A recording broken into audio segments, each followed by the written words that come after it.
અને હું રબારીની માતા એવું કહું છું, મારી 1 વર્ષમાં ઝેર ને 1 વર્ષમાં અમૃત સમૂહ નારાયણ મેહોરની માતા એવું કરું, કમલ ઝેરવાળી વશ ખોલું ને હાથ પેઢી તો નખો જ ના કાઢું તો મારું નામ માતા નહીં, અને અમૃતવાળી વશ ખોલું અને હાથ પેઢી તો તારું ના તો મારું નારાયણ મેહોરની માતાનું વેણ છે. ચમ કે સંજય કોક એકલું ગુજરાત ધૂણતી છે, હું પડિયતના મકોણાની માતા 14 રાજ્યોમાં ધૂણું છું.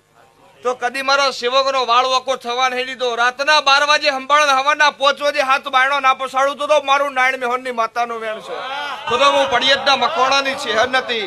અને દીકરો હાલે પૂછીને કરી ધૂણતી નહીં, મને નહીં ફાવતું.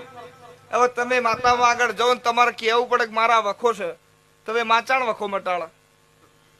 ઘરની માતાને ચાલી રાખજો, 12 મહિને વખો મટશે.